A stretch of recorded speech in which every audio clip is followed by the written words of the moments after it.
Welcome to Teo, where we dive into today's top stories with a fresh perspective.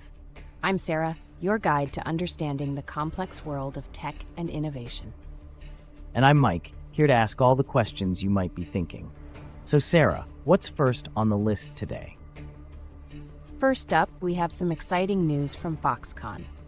They've reported a whopping 15% revenue growth, largely thanks to their booming AI server business, which is driven by their partnership with Nvidia. This is a big part of Foxconn's strategy to diversify away from their heavy reliance on assembling iPhones for Apple.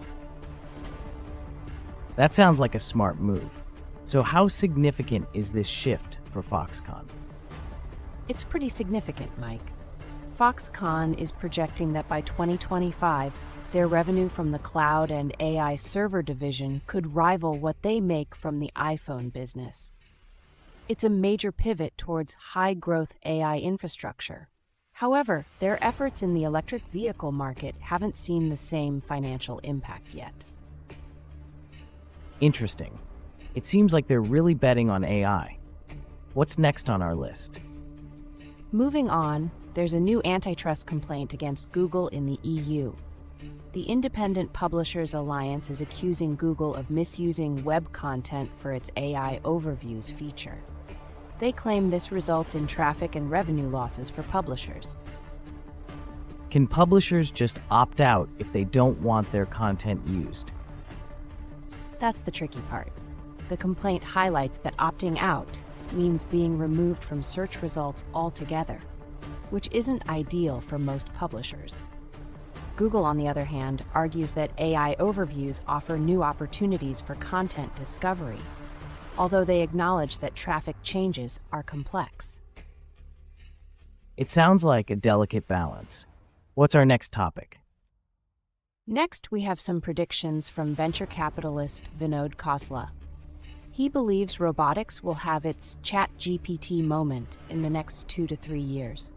He envisions adaptable humanoid robots that can learn tasks like cooking and cleaning without explicit programming. That sounds like science fiction. How soon does he think these robots will become mainstream? Khosla suggests that by the 2030s, these robots could be available for around $300 to $400 a month. He believes startups, rather than established tech giants, will drive this innovation. The key challenge is creating robots that can adapt to changing environments. Fascinating stuff. Let's see what's next. The U.S. is planning to restrict AI chip shipments from companies like Nvidia to Malaysia and Thailand. This move aims to prevent these advanced semiconductors from being smuggled into China. Why are they concerned about chips reaching China? There are broader concerns about chip diversion and China gaining access to U.S. technology through data centers in Southeast Asia. While there might be exemptions for U.S. firms, the specifics of these new security rules are still being finalized. It's a complex issue for sure. What else do we have today? The U.S. Air Force has suspended SpaceX's plans for hypersonic rocket tests on Johnston Atoll. Environmental concerns, particularly the impact on the fragile ecosystem and seabird populations, prompted this decision. So, what happens to the Rocket Cargo Vanguard program now? The Air Force is looking for alternative locations for the project.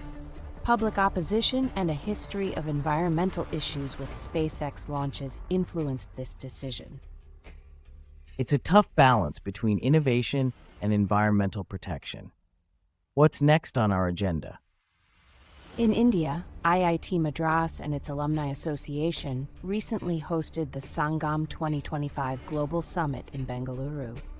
Over 500 innovators and investors came together for this event. What was the main highlight of the summit? Union Minister Piyush Goyal announced a new 10,000 crore fund of funds to support India's deep tech ecosystem. The summit also featured a pitch fest for 20 deep tech and AI startups emphasizing innovation and entrepreneurship. That's a big boost for India's tech scene. What's our final topic? Lastly, MIT researchers have developed a fully autonomous robot to speed up the discovery of new semiconductor materials for clean energy. How does this robot help in research? It can perform over 3,000 photoconductivity tests daily, a task that was previously a bottleneck. The robot uses a machine learning model that incorporates human expertise, which means it can operate with high precision without needing large data sets. That's impressive. It seems like it could really accelerate the development of sustainable technologies. Absolutely. And with that, we've covered all our topics for today. Thanks, Sarah, for all the insights, and thank you to our listeners for tuning in to TAO. We hope you enjoyed today's discussions. Until next time, stay curious and keep exploring the world of tech with us. Goodbye.